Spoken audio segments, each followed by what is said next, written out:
Good evening, everyone.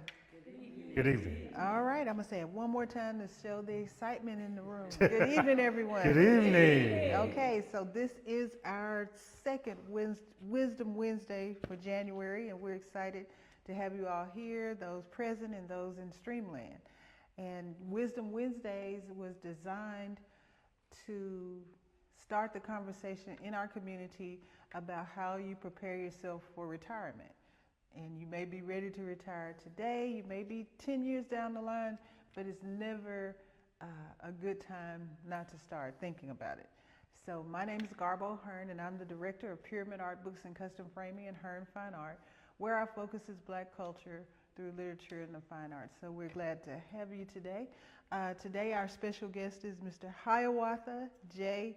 Jordan. Yes, ma'am. And Mr. Jordan is a financial licensed insurance agent who works with individuals, families, and small businesses to help establish and build generational wealth. And we all need to be thinking about that because at some point we are going to retire, we have children, we have our assets and all of these things, or what should we do with them? So definitely we're interested in hearing what you have to say, and we're glad to have you here today.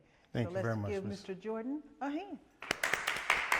Thank you, Ms. Hearns. I'd like to thank everyone for just being here with us today, and it is an honor just to be out in the community, just being able to distribute information, to give more information so we can actually prepare ourselves for what is ahead.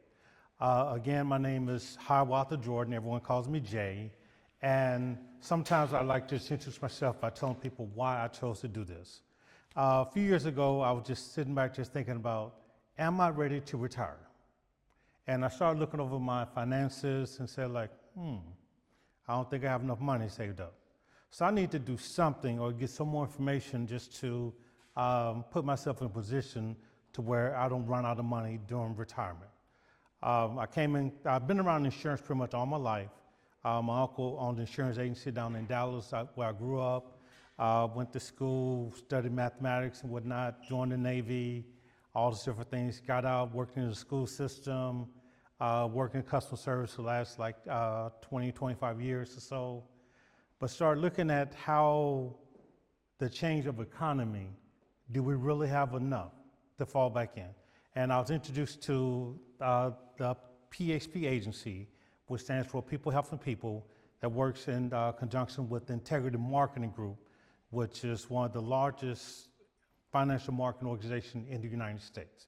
So I joined in with them and just learned more information about what we're actually doing and what information we can get out to the community so that we can actually help people get more knowledge. Because I found out that our people are being destroyed for lack of knowledge. So if we get more information out to the people early on is better. In retirement, we definitely want to find ways to try to not run out of money. So that's the gist as to why I choose to do what I do. So the question is, what are some of the things that we ask ourselves when it comes to preparing ourselves for our future, whether it be growing a family or whether it be retirement? You can use the same concept in each one of them, and there's different products that actually kind of help you do everything that you need to do. Now, it's safe to say that we all are familiar with the term insurance. So insurance has been around for over 2,000 plus years. And people basically been using that more in our community. I think we've just been talking about death insurance. What do I have that's going to help bury me? Can I leave a little bit of money to my family so they don't kind of go bankrupt after I leave? Because God forbid the major breadwinner deceased. So what's the rest of the family going to do? So death insurance will allow you to bury different things that nature there. But did you know that insurance does have some products in it that allow you to have living benefits? We'll talk a little bit more about that. Did you know that insurance can be used to kind of build a legacy? Did you know that you can actually get insurance where you can actually borrow from it to venture out into other things? Different things are available to us that most of the people in our community were not aware of. Now, we represent many companies, so we're kind of like the Amazon of financial services.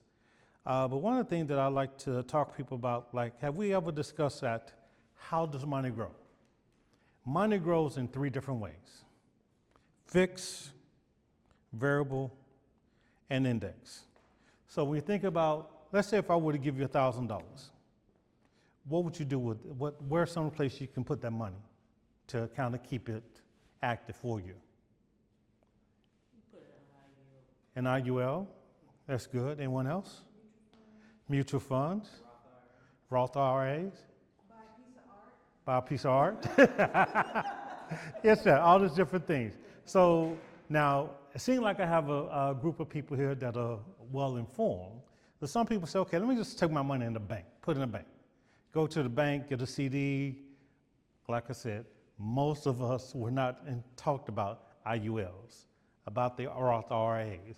Hey, talking about putting your money in a bank or in some type of stock market or some type of fund that goes like that. So fixed.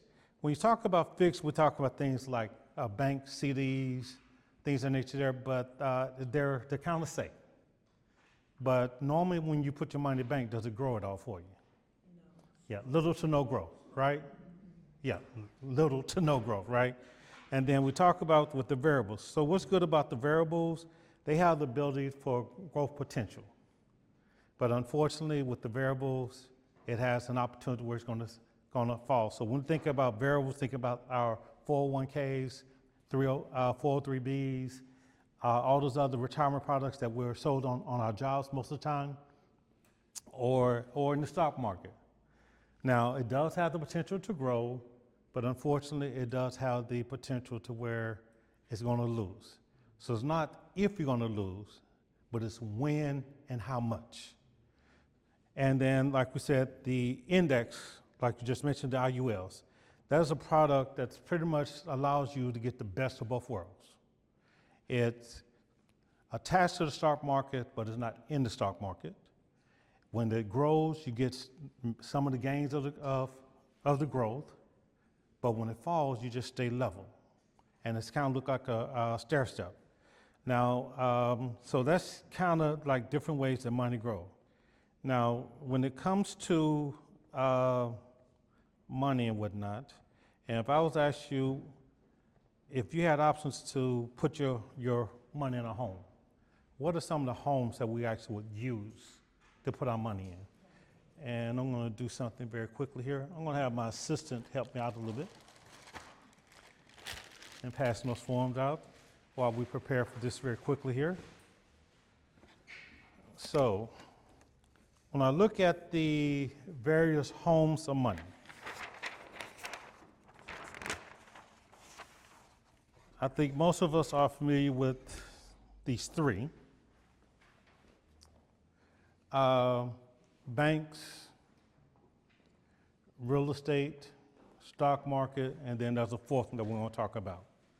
And if you have some money, what are some of the things that you want your money to do for you? I want it to grow. I want it to be safe. I want it to be liquid. And then I want it to have some possible tax breaks. Because as long as we live, tax is going to show up somewhere. But are there any way that we can find ways to basically not get hit so hard by taxes? Now, when you put your money in the bank, is it safe? Up to the insurable limit, which is what, like 250,000. So for the most part, we're going to give the banks a plus in that area there, right? I'm sorry, I'm down the wrong bar. So let's say that the money is safe. Now, does your money grow? Very little. Very little, if any at all. So we're just going to get out of the negative. Now, is your money liquid? Yes. So that is a very positive. You can just swipe that debit card or just write yourself a check and go pick up a little cash, right? Now, are there any tax breaks with your money? No tax advantages, because you know any interest that you gain, you're going to get that 1099 at the end of the year where you got to pay taxes on it. So we're going to call that a negative. Now, when it comes to real estate, is your money safe in real estate? Largely, but the housing market of 2018. Right. So chances are it's not really safe because the market goes up and down, right? Fluctuate. Now, is there any growth potential with your money in real estate? Yeah. Depends on the market, depends on how long you hold it, right?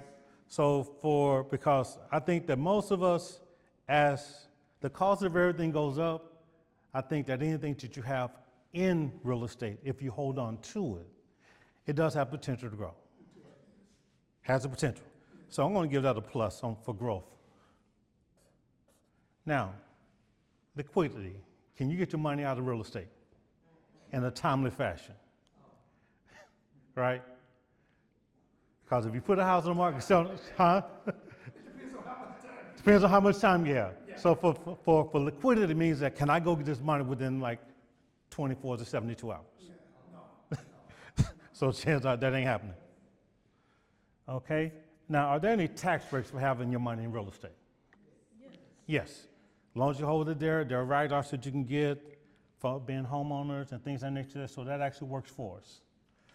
Now, let's talk about this lovely thing that, unfortunately, most of us that are in the corporate world, if we have any retirement, is probably tied up with this one way or another. Like we said, our 401ks, our 403bs, all those 401s that fall under that umbrella, those are all in the stock market. So is your money safe in the stock market? Right. Might be good one day, but next thing you see on turn around where there's chances that it could drop. And when it drops quickly, right? Now, is there any growth? Okay, could be. That's right, right. I'm gonna get at a plus and a minus. Would y'all agree with that? Plus or minus for that? So it does have growth potential, but unfortunately, it does have just as good or greater possibility to actually fail. Now, is your money liquid while it's in the stock market? Yes. What are we saying? Iffy? It's kind of iffy?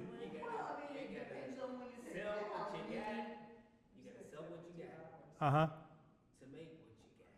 Sell what you got to make what you got, and many times you got to pay fees to get it out. Right? And those of us, if there's anyone here that's not of retirement age, before 59 and a half, you got to pay penalties to get it out. Because if you try to take something out of your 401k and you're not 59 and a half, oh, they're going to hit you hard. So we're going to call that a negative for the liquidity. Would you agree? I think the negative is bigger than the positive. It is liquid, though. You could. Yeah, you can get it, right. But the penalty. Yeah, the penalty goes along with it. Goes along with it, so that negative is. Right, right. Yes, I agree with that. Yeah, you can get it, but it's going to cost you to get it. There's penalties for get it. Now, are there any tax breaks for your money being in the stock market? So no. Okay, now, there is a product that's out there that is safe, has growth potential, that is liquid, and it does have tax breaks associated with it. What y'all think that is? Permanent life insurance. Permanent life insurance. So if you get a properly structured life insurance policy, which leads us to the IULs, index annuities, things of nature there. Because while it's in there, if it's structured properly, it's safe. So it's on a properly structured IUL or index policy, it's guaranteed it's safe. It has growth potential. Since it is associated with the market but not in the market, it can get some of the rewards of the growth, but it has a zero cap limit, floor, shall we say, where it never goes down. So it's kind of like a stair step. If market goes up, you get that. If the market goes down, you stay steady. Market goes up again, you gain. Market goes down again, you stay steady till it grows again. Is it liquid? properly structured, you can get it to where you can actually get your money out of it. Many times with these, you can actually take cash out of it if you build in cash value, kind of like equity in your home. You can borrow from it tax-free. As long as you don't cancel it, you can borrow money from yourself tax-free.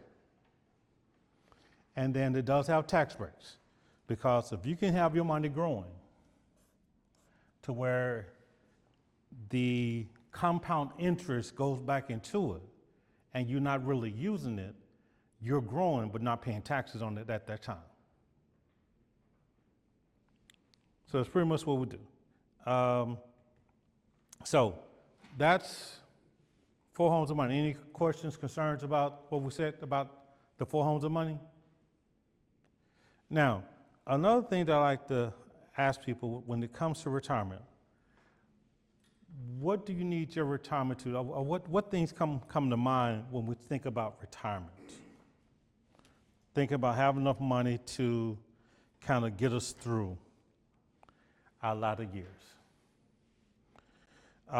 Do you need something that can create income that doesn't run out? That is an index annuity, where if you put money in it and it just grows over time, or if you have an old retirement that's kind of associated with the stock market, you can roll that into like an annuity. Single pay.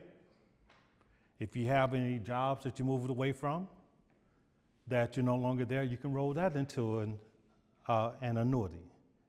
And if you're still working, let it sit there for a few years, and then you just decide when you're going to start gaining, and it can set it up the way you get like a lifetime income. Another thing that we'll look at is that it does have tax-deferred bonuses. While it's growing inside of the annuity, you're not paying taxes on it. And how you draw it out, or when it's distributed, it's coming out in such a way where you're not paying the full taxes on it. So if you pay taxes before it goes in, then you don't pay tax on the principal. Another thing that I really love about the annuities is that it has a guaranteed rate of return. So there's a set rate you have on it to where it actually grows. It grows at that rate, but the principal protection, just having something where my principal is guaranteed never to lose. There are very few guarantees in life. But if I can get a product where if I put money into it, I'm guaranteed never to lose my principal. Because in the stock market, let's say if you're in a 401k, the market goes down, you're going to lose some money. So say if you start off like in the stock market with $1,000 and the market goes down 25%. How much money you got? $750. Okay? And let's say if the market, that number's not going to work that good, but I think it's easy enough math. Let's say it went up 50%. Let's say it went up 20% from 750. How much you got?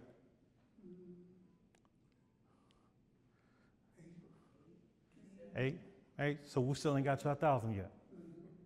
Right. So that's kind of what we have. It's like, because most of us are too old to try to make up for losses in the stock market. Know what I mean? Because you're going to do almost twice as much work to get back to where you were if you lose. So that's one of the things that we like to do. That's why we like to educate people about the availability of the annuities and products like that, where you can actually lock your money in to where you don't lose your money. Because we really hate to go into retirement and then we're forced to go back to work because we lost money somewhere else. Because we want to retire, not retire to go back to work. So it's pretty much, so that's kind of like the overview as to what I actually do and the services that I try to bring to people. Helping with people with retirement is excellent, but the bread and butter, what I really love to do is to catch people when they're younger, so I can help them create a retirement for themselves and to create a bank for themselves and their families, to build a legacy to where they can put themselves like the top families in the U.S., the Waltons, the Vanderbilts, the Rothschild, the Stevens, things of that nature there. They only had different information than what most of our community had, but the information's out there. So we're just here just trying to get more information out to as many people as possible so that we can put ourselves and our community in a position to where we can have a real voice. Because as we all know, you can protest and talk all you want, but when it comes to making change, you got to have a strong financial backing. Can we set ourselves up, set our communities up to where we can actually put ourselves in position to where we can help our children's children not have to suffer the struggles that we've already suffered? Questions, comments, takeaways? Well, you mentioned borrowing money from yourself, tax-free. Yes, sir. Can you just kind of expound on that a little bit? Okay. For some of us? Think of a properly structured permanent life insurance policy like your mortgage. You buy a house, you pay for it for so many years, and you build equity in it. That's the cash value inside your life insurance policy. So if you have enough cash value in it, you can actually take a loan from your policy without canceling your policy. So what it does is it allows you to take a loan against the policy, and you just pay yourself back. Now, if you were to die in between then, they just take that what you took out from the death benefit that goes on to your family. Yes, ma'am. Does it make sense to have permanent life insurance and these annuities and what have you? Because sometimes I've been advised that permanent life insurance is not necessary when you have annuities. So I'm wondering how you feel about that. I believe you need to have both. Life insurance policy for like a death benefit. One way that I personally look at it is like for a retirement for when you stop working, and annuity is the best thing for that, whether you have like an old 401k, roll that over and let it continue to work. Let's say if I go back 25 years, when I was 37. Yeah, 25 years ago I was 37. Had I known that instead of putting money into a 401k, I could have just done what the job would match and take the rest of that and put that into a flexible annuity. So the money that the job was matching, I won't get that. So definitely use that, because that's free money, right? If it grows, it grows. If it loses, it loses. But I still got something going on. And put that extra money into that, because having a savings account is wonderful, but you need, that's good for like immediate thing. But I need something for my kids' future. So let's say if you were to have a baby, get them an IUL at birth and contribute into that, and by the time they get to college age, you can borrow from that to pay for college or to give them a down payment for their business, all those different things here. So using that money to grow. Life insurance is good for leaving something for the next generation. And at that point, even though we don't work trusts, we recommend trusts. Because if you and your family had a trust, when you pass on, you can have the trust be the beneficiary of the policy. So that money goes to the family, not to an individual. And then as that trust is worked properly, the family can borrow from that trust to continue to move on, becoming your own bank. So different ways we can actually use information. Like I said, life insurance is just a platform to lead us to other options. And I'm one to where if you're in a position, you can utilize all of them. Because, like I said, there's permanent insurance and term insurance. Permanent is good for, to me, a young family that needs a large cash deposit. God forbid the primary breadwinner passes on prematurely. Get a 30-year-old with $1 million policy. If he dies while the kids are growing up, have that deposit goes to the household. But he also needs something so that permanent, so that you can lock that price in. Because like I said, if you got who's the youngest person here? I'll be 62 in a couple of weeks. Yeah, that's gentleman right here? Okay. Now, may I ask how old you are, sir?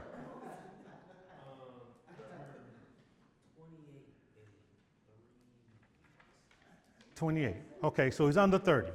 So how much y'all think that $1 million policy will probably be for a gentleman? You're in good health, right? No major health challenges? You battled cancer twice. That's going to make you harder to insure. But if he didn't have, because you know that life insurance is based upon your age, your health, your gender, and your lifestyle. So normally a 28-year-old man has not had to battle cancer. But if he didn't have that battle with cancer in the past, his insurance would probably be little or nothing. He can probably get $1 million policy for less than $50 a month. Easy. Easy. Now, cancer, we're probably going to take it up a little bit if we can find someone that can insure you, but that's one of the things I like about our agency is that we work with a plethora of companies, so it's not just a one-size-fits-all. So we'll just shop around to find out which one would meet it and see if it's something that's within your range. But let's say that he was a healthy young man under the age of 30. He can get $1 million policy. If he was starting a family, I'd probably recommend him having a very large term policy while he's growing his family, maybe a couple million. Then also have a permanent go along with that to build over time, permanent IUL, Index Universal Life. That will allow him to have, because you know that the term is going to expire at some time. And trying to get it again is going to cost you more than what it cost you at the beginning.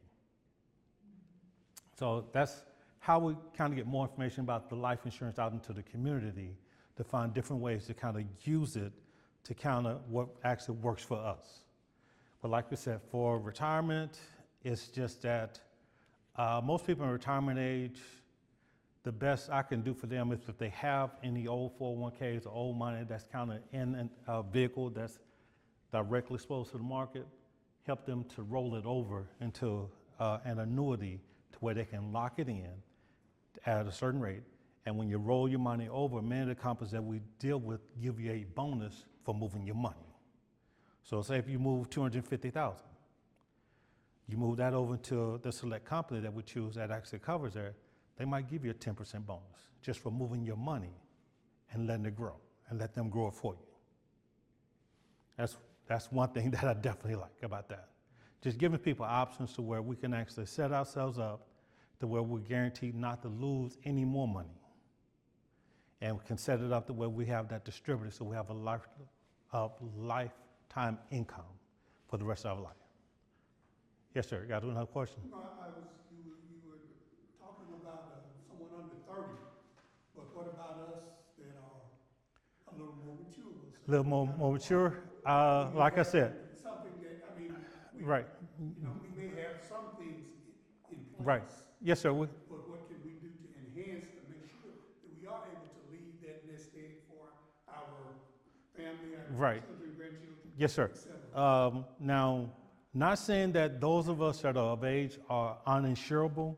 It's just going to cost you more. So I have, one of the policies I have, I think is, about 200 grand, and I'm paying about 300 a month for it. Where for a 30-year-old in good health, he might pay 50 or less. But like I said, So does it stay 30 from then on, or does it go up every 20 years or so? no. See, that's the term that you're talking about. The term goes to a certain period of time and it terminates. And then when you have to renew it, it's going to be based upon your age and your health at that time. So when he's 75, like me, he'll still Right. be paying 30 He'll still be paying that amount. for his million. Yes. If he locks it in, yeah. Goes on for life.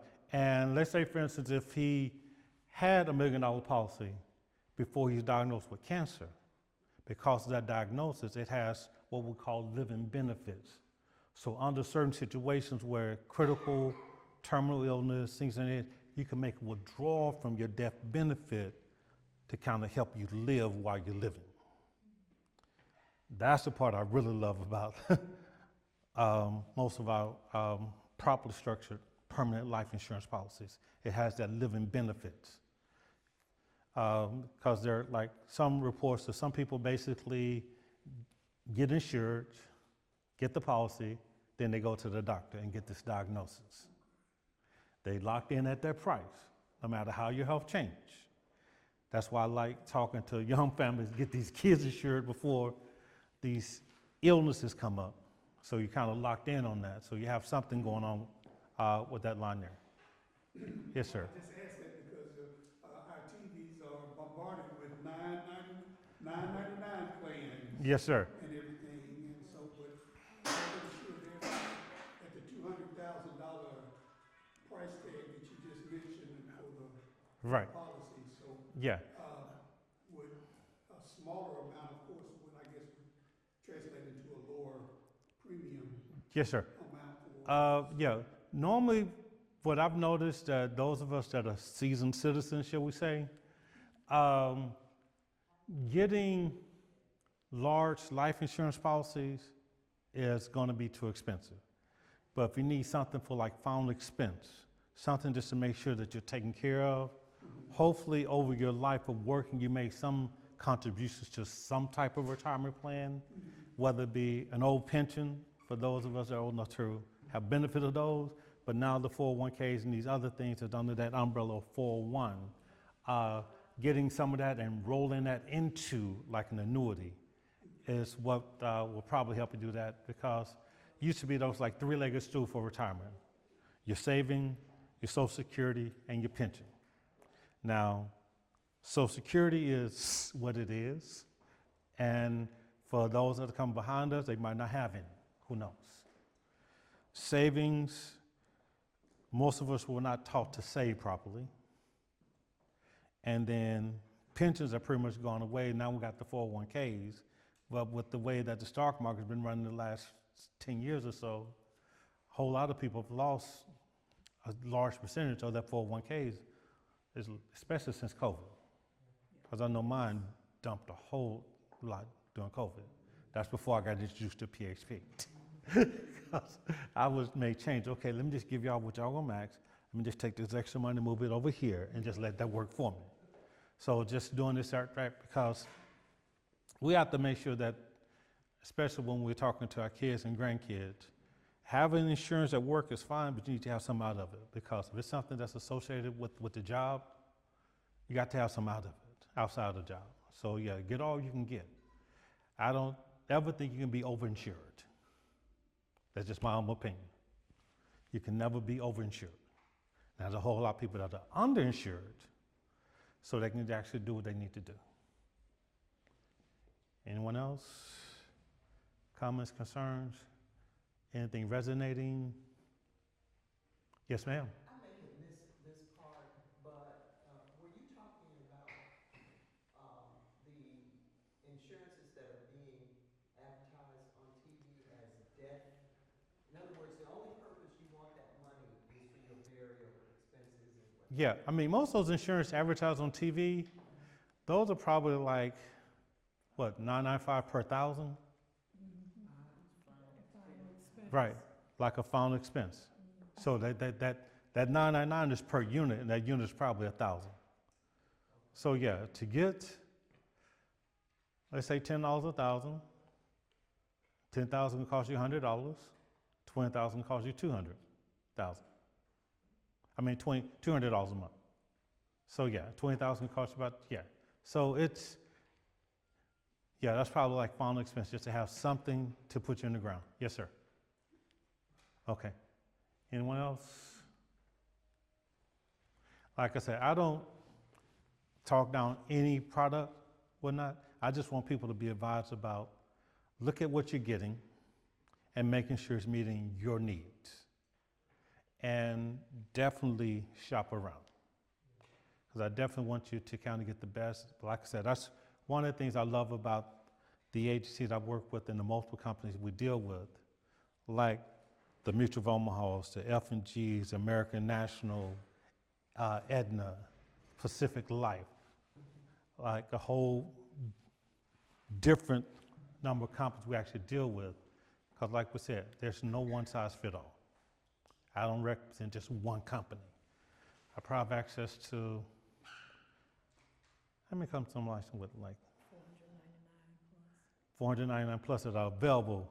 I got licensed with at least, what, 10 of them? No. How many I got? Maybe about 15. Oh, I agree. Okay, so I can actually write for like 15 different companies. She's my administrator, so she keeps up with all that for me. I just take the test and just submit the applications and join in. So yeah. Hey, I just talk to people and just find out what we need to do, get them in front of my administrator here, my lovely wife here, who keeps me honest. Yes. Well, if you're dishonest, she'll take the honest part and you'll go to jail. Oh, no. Oh, trust me. Yes, sir. No, Okay. I was gonna just say thank you, because I think you hit the nail on the head in your opening statement. Is about our people perish from the lack of knowledge, and especially the financial knowledge. And a lot of us were not taught the financial literacy that you're talking about now. Yes, sir. So if we weren't taught it, we can't pass it on. Right. And everything, and we can't encourage our children and grandchildren and other family members to become more financially astute and how that they can grow. Yes, sir. And build these nest eggs. As you mentioned, that we may not grow as much as the Vanderbilts and the Rockefellers and those, Right. that thing, but we can live comfortably, Yes. within with the means that we do have, and we can grow them and pass them on to future generations. So Yes, sir. Thank you. for the information that you've shared. Yes, sir. Yes, sir.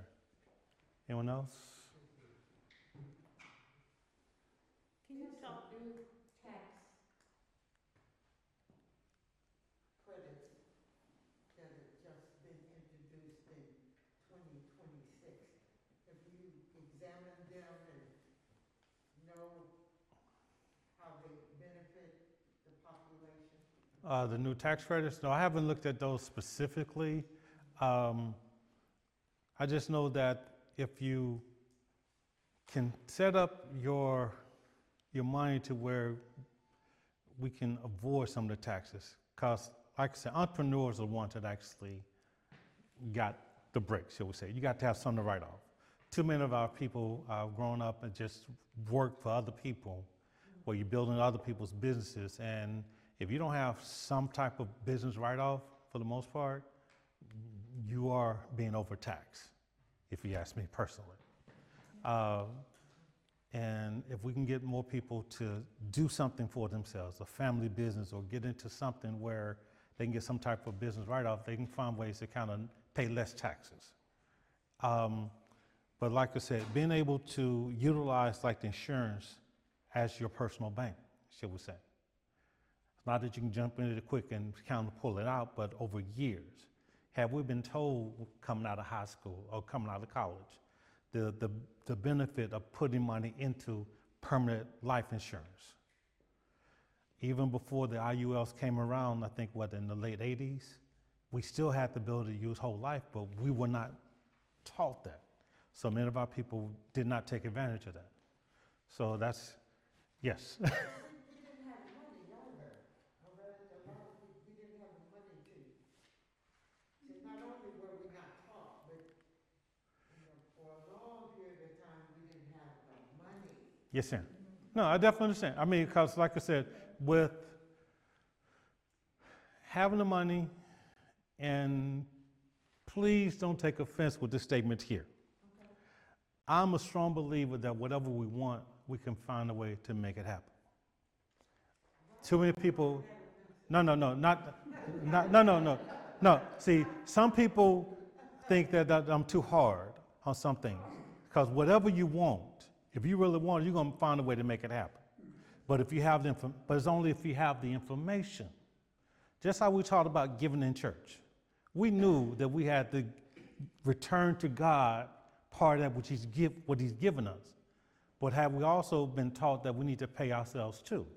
Maybe give God 10%, give yourself 5%. Have we been taught that, we to kind of put that into our mindset before I even start working with it? God gets a 10th, I pay myself a 5th. And have we consistently done that and was educated about how to put that into a vehicle where it could actually work for us over time? Now, we did pay the burial guy that came out, get these little burial policies, but we found out that that wasn't nothing. We're just giving them money. Because you, $3,000 burial, you can't do nothing with that. Oh yeah, and I did work in the funeral business for a few days before I joined my last job. So yeah, going around and collecting these burial policies that people pay for generations. I mean, generations. Where, I mean, the guy came around there to get our money, but he didn't tell us about all the different products. He came to our community, get your $2 or $3 for your burial. Then he goes across the track to sell them the whole life insurance, where they can actually put money and get cash value out of it. So just different products out there. We just have to be aware of them, and just to get exposed to different things so we can actually put ourselves in a better position. Yes, sir, you had a question that I think that. Yeah, she did. Did it come? Let me know when it comes back to you. Let me know when it comes back to you. Okay. Can you talk about what's the difference in an annuity and just a regular whole life policy? Whole life policy. I like to think of an annuity as,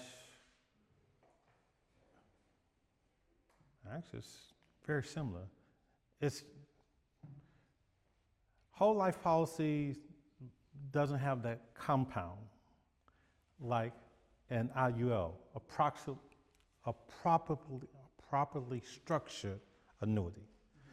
I think, yeah, the annuities are more things to where it has different ways of getting out of it. You can structure it to where it's like a joint one where husband and wife get together, sole survivor, certain period that it pays out. And I think the biggest annuities that most of us probably are exposed to but don't know it's a lottery. Because a lottery is nothing but an annuity. They basically take your money, buy a life insurance annuity, and distribute it to you over time. But the bad part about that, if you die before you get all the money, they keep the money. So that's why if I was to hit the lottery, give me my money, I'll get my own annuity, and then I'll let my family be the beneficiary. So yeah, it's pretty much what it is. What does IUL stand for? Index Universal Life. So it's pretty much, it's like I said, it's associated with the stock market, but it's not in the stock market. So let's say that you have a policy with the S&P 500. Well, actually, just have something, the insurance company invests it alongside that. So as it grows, you get like maybe, let's say the market, you have a cap about 8 or 9%. So if the market goes up like 20%, you cap at 9%. But the market goes down 20%, you have a zero ceiling. I mean, bottom, shall we say, flooring, so you don't lose some money. So you get the gains of the stock market, or some of the gains of the stock market, but you're protected from the losses of the stock market. Because if it goes down, you just stay level until it goes up again, which is how we guarantee no loss. Because there are some variable products out there that some people gamble with, and I'm one to where if I was in position to kind of play around with money, I would probably have, the bulk of my money would be in an index. I might have some in the stock that I can afford to lose. Because, yes, sir. No, that, you were hitting on diversity, so that's what I was going. Yeah, diversify. Yeah, that's definitely how to diversify. So you don't recommend just having an annuity. No, no. You recommend having it in different avenues. Oh, yeah. Yeah, I need my money in several different places. I need to have some money in the bank. Like we said that with the 4 homes of money. I need some money in the bank because I need to be able to touch cash quickly just to continue to live. Real estate and real estate investment is a wonderful place to be. I mean, more people are coming. So if you have money in investment real estate, that's not a bad place to be. You might not be able to move it as quickly for cash or whatnot, but if you can pass it on to generations. I wish that had our people been taught more about real estate, all the farms we lost over the last 200 years, or just maintaining it, mom and dad dying and people just letting it go for taxes? Come on. Our people are destroyed, perishing for lack of knowledge. We didn't know this. Understand it. Know what I mean? Understood Right. what that land would be worth and everything. And You're right. I've been in that argument. Okay. Yes, sir. And like I said, with the stock market, having some money, just to play, have some play money in those variable things. Bitcoin, all these other different variable, you can have some money there, but also realize that this is your play money. Any money over here, you got to be comfortable with the possibility of losing it. Has a wonderful potential for growth. And if you have a good person that can work with you to kind of help you pull it out at the right time, more power to you. But the bulk of the money for my family is going to be right here. Because if I can get something where I can build a trust, create a trust, and like I said, if we could teach our children now to make mom and dad the beneficiary of the primary person, everyone come together and pay for the insurance. When they pass, the trust is the beneficiary. Then we choose the next matriarch and patriarch and continue to dump into our trusts. You're becoming your own family bank. Just knowledge out there. Okay. Anyone else? Yes, ma'am. Just have a comment about stock market that you mentioned. I'm retired Mm-hmm. and had 401k those 30 years. But one thing I learned was that the stock market always goes up. And I mean, from, 2000 to 2026, Mm-hmm. it's up. Right. So you have these ups and downs, and believe me, I panicked, and you get certain situations, and, oh, take my money out. But Right. if you can stick and stay, and you look at the long term, it's going to be more than what you put in there. You see. No, I definitely agree with that. There are some situations where over time, over the long haul, it can. But depends on how bad you need your money and with that fear. So if you have the ability to take $500,000 that's in the stock market and roll that into an index annuity, you're guaranteed never to lose and still get some of the growth. But it's rolling it over into that. Because I got one client that I was able to work with where we probably rolled up at least $500,000 for her. And she's actually seeing increase because she's getting ready to retire. Well, I think she's already retired. She just kept working because she wanted to work. So she just took money from different old jobs and just rolled it over into an annuity. So she's actually got a bonus for making the rollover, and it's actually growing. And she just got some other money that she's just living off of. Decide what she wants to do. So yeah, I mean, yes, the stock market is not bad, should we say, if you let it sit there. But if you're one of the ones that's kind of look and going up and down, yeah. You understand? Got to have a strong stomach and a strong constitution. But if you want that peace of mind, consider a properly structured annuity for that peace of mind. I'm not telling you what to do. I'm just saying consider another option just to maintain that peace of mind. Do you have multiple annuities? Yes, your money. Yes, sir. Yes, sir. I mean, you got multiple. So I have a question. Yes, ma'am. So you've been in the stock market long before they had exchange traded funds. And now you actually have to pay taxes on that money that was not, it was in an index fund but not exchange traded. So you want to buy an annuity. So you have to pay taxes on that in order to buy the annuity? Many times you can just roll it into the annuity because you're not really taking it out at that time. So if you do it in such a way where you can just roll it without it coming directly through your hands, let's say if it comes into your hand, yeah, you're going to pay taxes. But if you roll it from one vehicle to another, qualifying fund to another, then you can avoid the taxes at that time. So they weren't qualified. They weren't qualified. I mean, it was Okay, so it wasn't regular old taxes, index funds. index funds? Yeah, they weren't qualified. So I'm gonna take that out now, so now I can roll that into an annuity even though they were never tax advantaged. The money was not tax advantaged.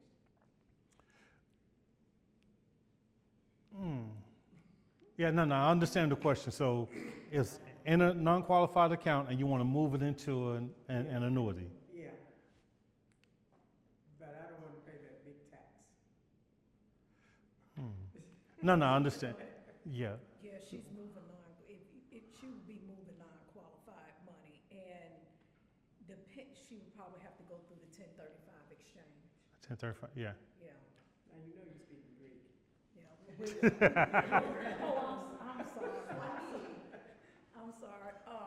Basically, what'll happen, and it depends on what type of annuity you will move it from. You will move it into by being non-qualified, because there is a difference with the tax payments, because some taxes are, well, I can tell you annuities is deferred taxes. Right. But it's just how much, and it depends on what type of annuity. That will be a case by case. Right. Yeah. So we can get your name and number and talk with you. And we can talk with you.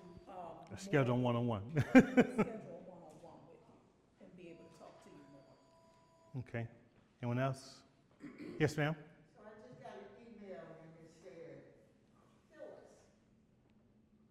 you have home equity options to review.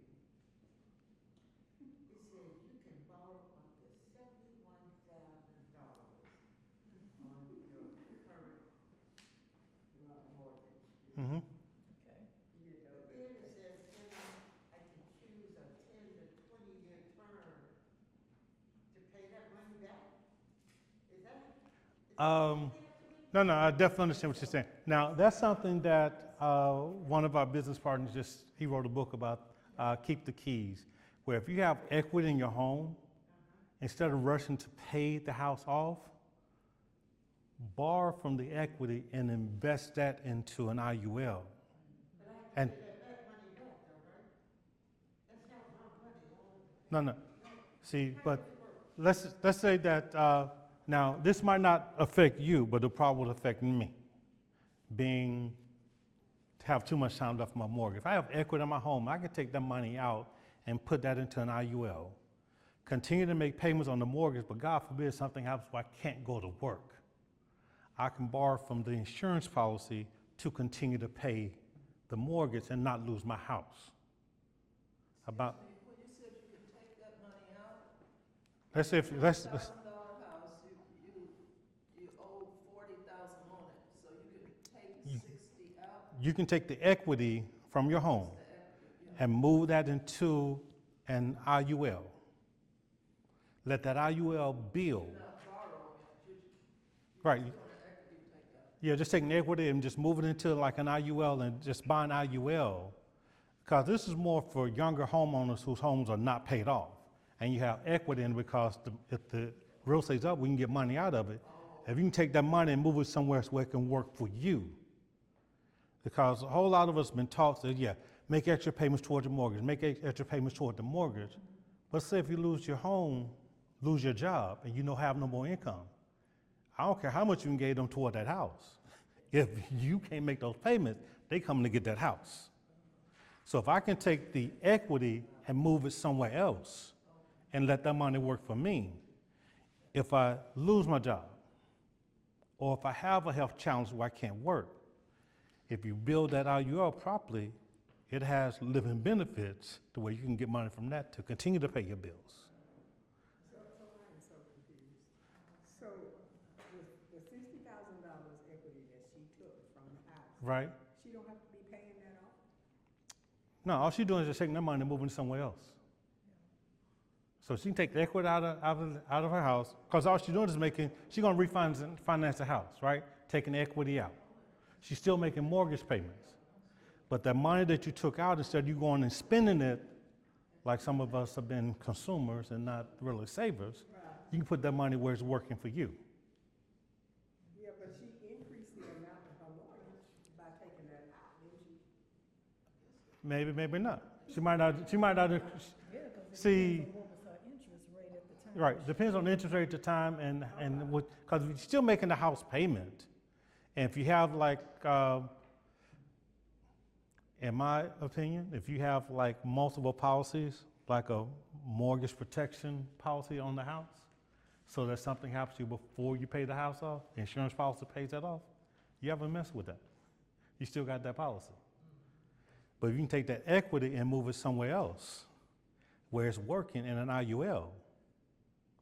So if you were to, because if you can't make the mortgage payment, the bank's gonna come and get the house. No ifs, ands, and buts. Everyone agree with that? If you can't make the payment, they're gonna come and get the house. So if I can have a policy over here that has living benefits, so if something happens, I can borrow from that policy to kind of continue to pay my bills. It's about having the cash flow and you controlling that. Is this like a reverse mortgage? Is that similar to that? Or is that?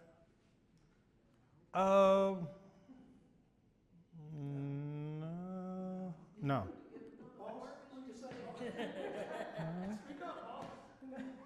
No. No, it's totally different. It's basically a refinance where you take the equity out. Right. So it's like a refinance, you take the equity out, but the equity that you take out, you put that into an index universal life policy. You can do it like a single pay.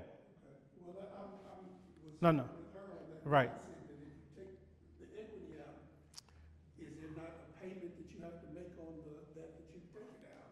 No, but basically when you do a refinance, you just refinance the house. If there's any equity, you just take that out as cash, put that into your account, but instead of letting it sit in your bank account, huh? Would that affect the current mortgage? Yeah, you're doing a new mortgage. But if you have like a term policy that will pay your mortgage off if you pass on, that's taken care of. You just controlling your cash, right? Because let's say for example, you've had your house for 15, 20 years. You've gotten maybe 150,000 in equity built up over the 15 years. And the market's to the point where you can take money out and still keep your mortgage payment about the same amount you've been paying. But when you first got your policy, got your mortgage, you actually got a term policy that will pay your mortgage off if you were to pass on prematurely. Now, with me being 62, with me living another 30 years, it's probably possible, but not likely. Because most of us are not living to 90 plus. So if I'm in a mortgage that, or if I have a policy that matures, let's say if I got the policy at 50, 30 years is gonna put me at 80. Some of us are living that long, but chances are, unless I'm just doing everything right, living past 80 is possible, but not as likely as me living to 75. But who knows? The closer I get, the longer I'm probably gonna live. So just doing things of that nature there. So if you could, like I said, most of these principles like that we're talking about that are probably more for younger people that's just got a home like at your 30s. And if you've got a home at 30, you're at like 45 right now, and you want to do some things to where you can actually put yourself in a position to where you can utilize the vehicles of insurance to do some more things financially. That's what we do. We just talk to people about that and just figure out what their needs are. It's all individually based, so it's not like one size fit all. Because when we come to annuities and whatnot that we talked about, you got to get suitabilities. Can you get this annuity and still have money to live? Because it's not intended for you to put it in there and then try to start spending it the next day. With people of retirement age, if we can get you before you retire, maybe the last 5 years, let that money work until you're like 70, 75. In my situation, that's what it will be. then, Situation, what you described, you can still get that new loan even if you're 75 or 80 because yeah, all you just doing you just can't discriminate yes, based on age. yes, sir. You can get the new loan Yeah. and just sign up for like a new 30-year mortgage. You just got to make sure that if something happens to you, your family don't lose the house, right? So if you got an insurance policy over there, because if you have several insurance policies that can actually pay that, or if the family built a trust that can kind of pay off the balance of it, or someone else in the family can take over the mortgage and just have that set up in the trust. That's why we say we don't sell all these different products, but we kind of advise people to kind of utilize all the different things. So we just license insurance agents. We just try to get information about all the things that's going on and just try to help people utilize the vehicle of insurance to use the money that's the knowledge that's been available for hundreds of years that our community has not been exposed to.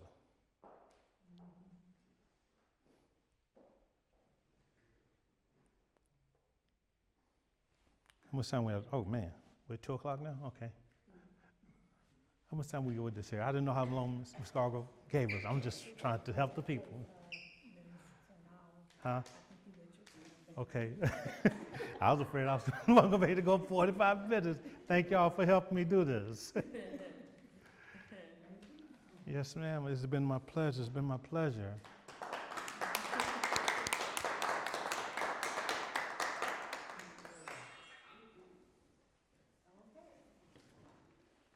Tell me, was that not some information that we all needed? We probably needed it 30 years ago. Yes. But I guess in this case, it's better late than never. But you who have children or loved ones who are 25 to 30, you can watch this on Pyramid's YouTube channel. So this will be available for you to share with your friends and family because this is definitely excellent information. Thank you, Mr. Jordan. So very welcome. My Okay, pleasure. so you know we always have amazing gifts that we give away.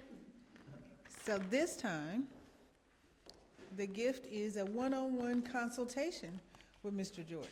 So you can ask him all the million questions that you didn't ask him today, right? Yes. So, and maybe he might do a consultation with you and your children over Zoom or something. I'm just making up stuff here, but I think it will be good for you. Yes. You could talk to the people in the room with their children and Yes. answer some of these questions. Yes. Because I think Love to. that if we don't bring in our next generation and talk real talk, we're making a big mistake. So I got a new product for you, Mr. Jordan. Yes. Who's going to get this today? Can you read that number? Most definitely. Okay. Is this L? Number what? What's the number? Oh, sorry, that's number 7. Thank Number you. 7. Who's number 7? Annette Slater, yes. So you win. You get an opportunity. So we will share. Don't look so excited. Yeah, she wants it anyway. Well, Yes. at any rate, you have the opportunity to have a consultation with Mr. Jordan, with you or with your family if you like. That's our Yes, ma'am. opportunity. We definitely love We the appreciate opportunity. that. Okay, so the next type of insurance we want to talk about is health insurance, because we all know that we need it. We all know that it's part of our life. So we have Ms. Camille Watkins, who's here every Wednesday, that we're here to share what's going on as it relates to when you get that number hit 64 and you got to have that conversation. I had it with her last week. So that being said, she said some things that I wasn't aware of, and I wanted you to make sure that you know that when she comes up here and talks to you, she's talking real talk as well. So we're going to do things a little bit different today, and we're going to do some play acting. All right, so Ms. Camille, could you come up? And then I'll let you introduce yourself as to what you do. All right. And what number would that be? Number 10? Who's number 10? Linda Harding Would you please come have a seat? I'm gonna put you in the hot seat. Okay, and we're gonna get you a chair. Okay, so basically we're going to do that conversation basically that you have when you're turning 65 and when you have it. So we're gonna pretend that you are turning 65 in about 3 months. And so you can actually see so you can see exactly what Miss Camille does, and hopefully you will get a one-on-one with her as well. So here you go. Okay, thank you so much for meeting with me. I'm a licensed independent agent. What that means to you is you don't pay me anything. I think that was something that me and Garbo talked about. You don't have to pay me directly. I'm a commissioned agent, so any kind of information that I share with you, any kind of time that we spend, I'm not gonna charge you a fee. But you said commissioned. Now, That sound like a commission, like a real estate commission? yes, when you enroll in a plan or you buy a plan, that's when I get paid. Okay, Okay? all right. Clear as mud? No, I'm working on it. I'm older than I look. But in general, just tell me a little bit, and we're just pretending, but just tell me a little bit kind of what your situation is just turning Medicare eligible. Do you have anything now? Kind of what kind of plan did you have in mind? Yeah, I have a house and a 401k from the job I retired from. Mm-hmm. What about as far as your health insurance? Because we're talking about Medicare, and Medicare helps you cover hospitalization, any kind of outpatient care you might have, those kind of things. I did sign up for Medicare and got that, and then I have Federal Blue Cross Blue Shield. Okay, great, great. So you took your company's retirement plan. What a lot of people don't know is you can continue your employee benefits as a retiree, whereas Medicare pays part of the bill and then your retiree plan pays part of the bill. In general, though, if you didn't have that plan, when you're looking for insurance, you want to make sure that you're picking a plan that you can see the doctors that you want to see, you know, the primary care doctor, any specialist you might need, as well as, does it cover your prescriptions? Is there prescription drug coverage? Some, Okay. not all. And, Yeah. Since we're playing, I'm on a bunch of medication. And I'm trying to get the Ozempic, but, so far, they don't want to pay for it.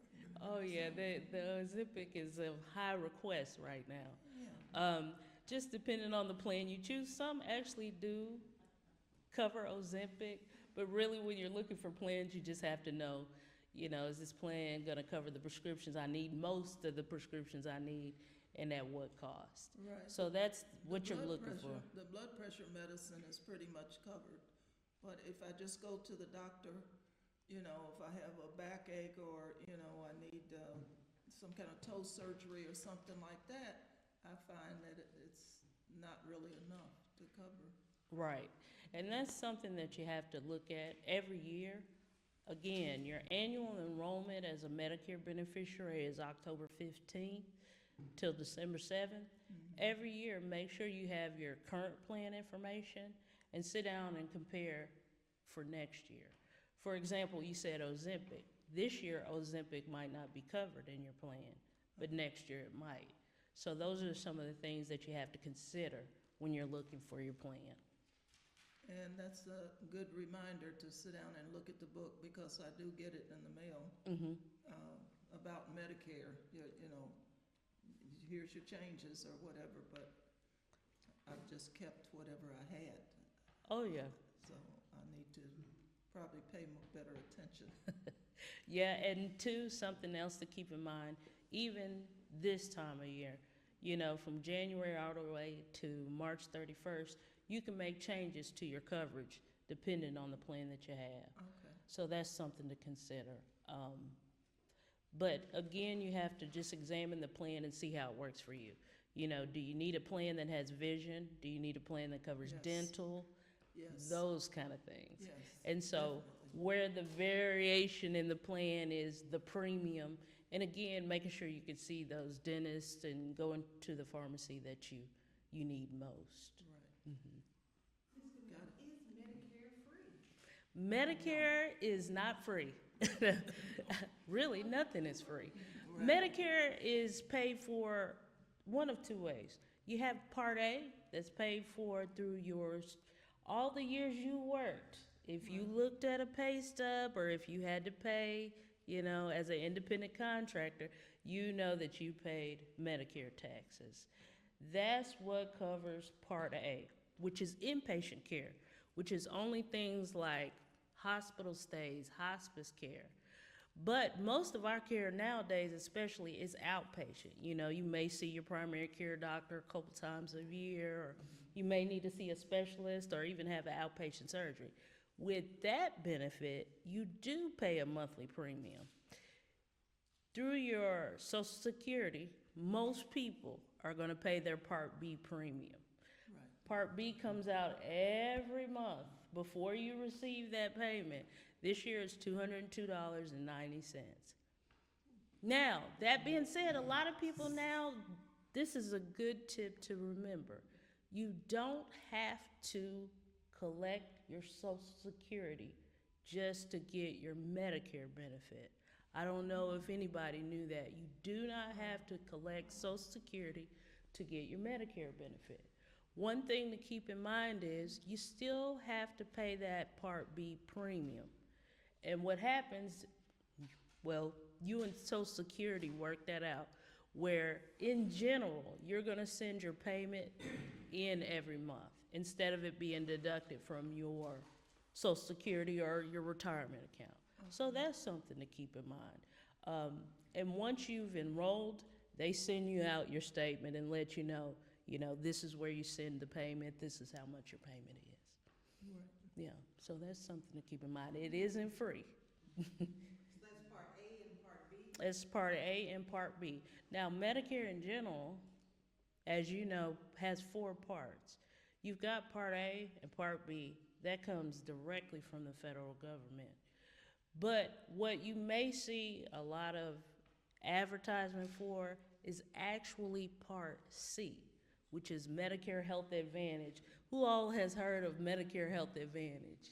Okay, so you guys are familiar. Medicare Health Advantage is a way to take that Part A benefit along with Part B, so inpatient and outpatient care, and you can put everything into one plan with a private company.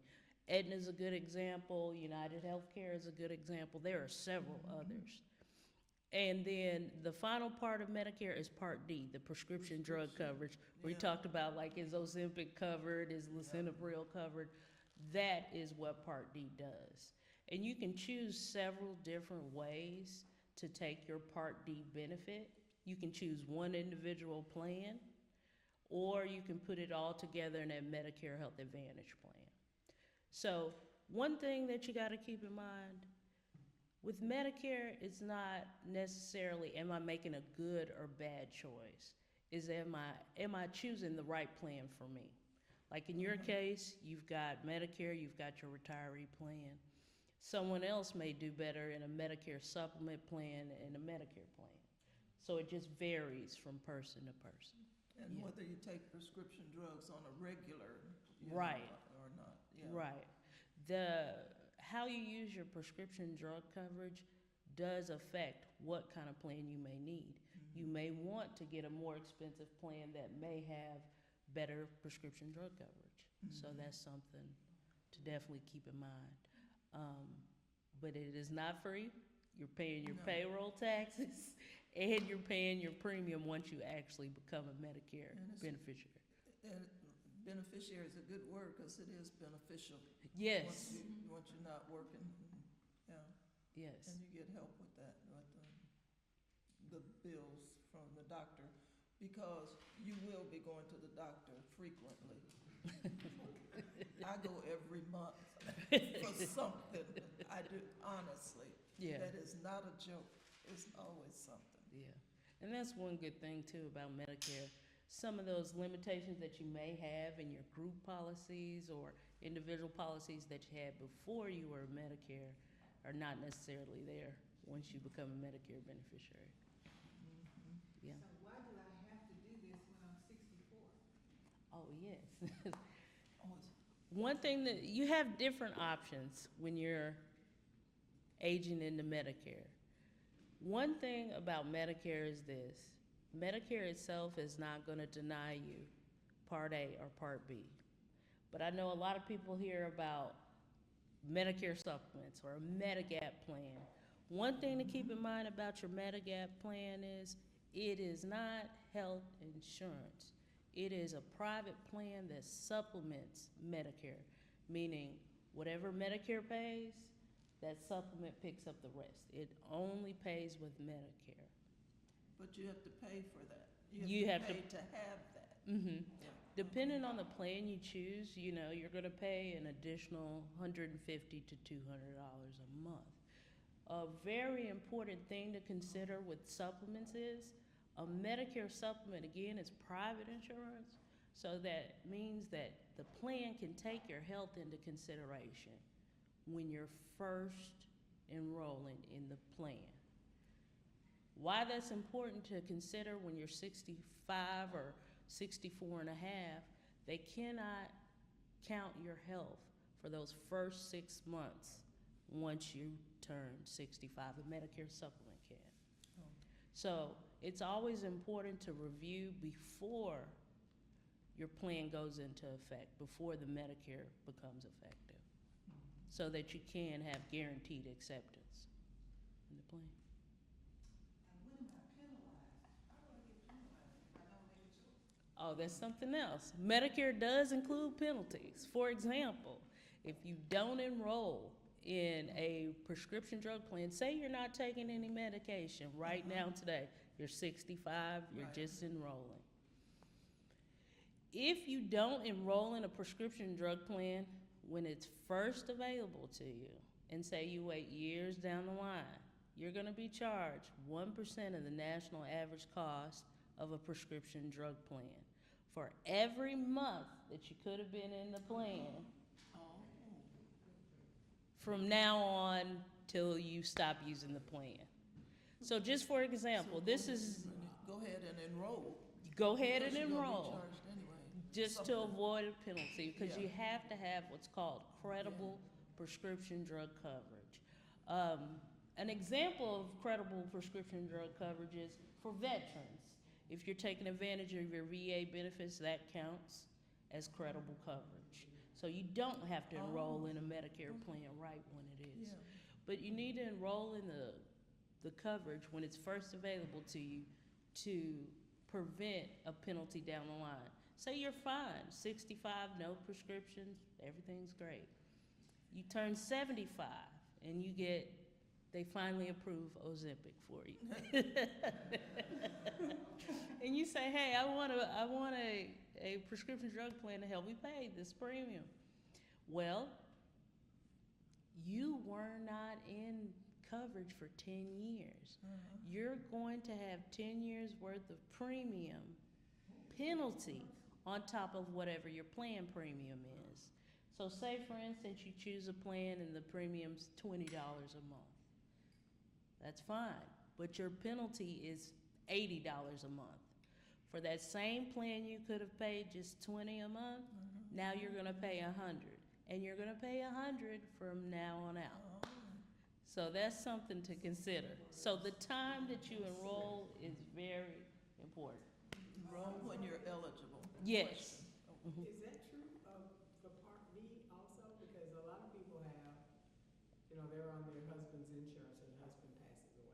Yes, that's a little different because if your spouse is on Medicare and you're on Medicare, he passes, that shouldn't affect Medicare benefits at all. Part B, just. But say you don't take Part B when it's first available to you, you're also penalized for that.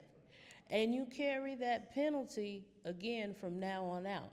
So again, you're 65, you say I'm healthy, I don't want to pay $202.90 a month for Part B. You go 5 years down the line, I might need this care. Now you're going to pay whatever the new Part B premium is with whatever the penalty is that you're responsible for. And again, you pay the penalty basically for the rest of your life. So yes, you can be penalized when you don't enroll in Part B when it's available. That's loud and clear. Yes, I think you made that real clear. yes. We have another consultation opportunity. If you didn't enroll in Part B, it's best for you to go ahead and enroll in it because you'll be paying less of a penalty now than if you wait Yes, some years from now and then try to enroll. exactly, because that penalty is going to grow and grow and grow and grow. Mhm. You can enroll, you don't have to, because if you're staying on your job, and say you already have insurance, you don't have to enroll. But if you don't have anything else and you have to enroll in Medicare, you need to do it at 65. The 3 months before you turn 65, the month of your 65th birthday, and then 3 months after you turn 65. After that is when you can become subject to the penalties. So you have a 7-month window there to make your choice and make sure you're not penalized for anything either. Who's number 9 on our today? Number 9, Rhonda Davis Ward. Rhonda Davis Ward, you get a consultation with Camille all by yourself to answer any questions you may have. So today I think Wisdom Wednesdays has been about real talk. You know, your financial situation and your health situation. So if you don't have those in line, retirement can be a nightmare. So get it together now.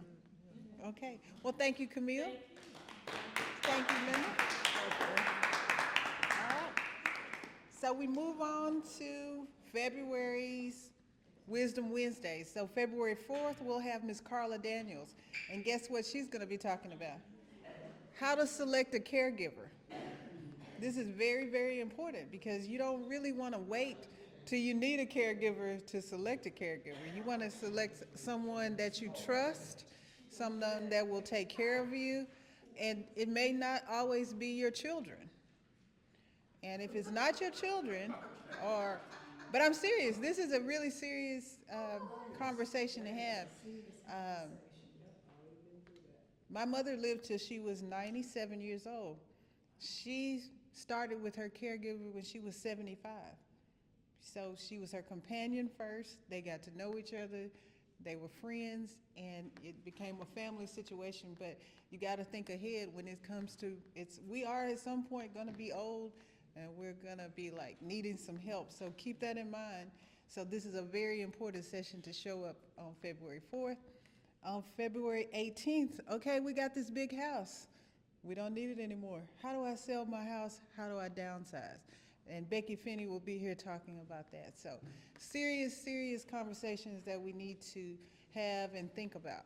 So that's what Wisdom Wednesdays is all about. But we're also having fun. So we do this through May, and then from May to September, we take a break. So before that, you will be getting information from us by email to find out if you want to go to Oaklawn and spend the day with our very own Mr. Lionel Davis, who gave us information on how to have fun at Oaklawn, or we can go visit Delta Dirt. Learn a little bit about sweet potatoes, right? So you'll get that in the mail. Please respond to me because we're only going to do the work to find out what it will be like if you're interested. And we have to have at least 10 people for each trip. So please respond to my email, okay? All right, so thank you very much, and we'll see you on February 4th.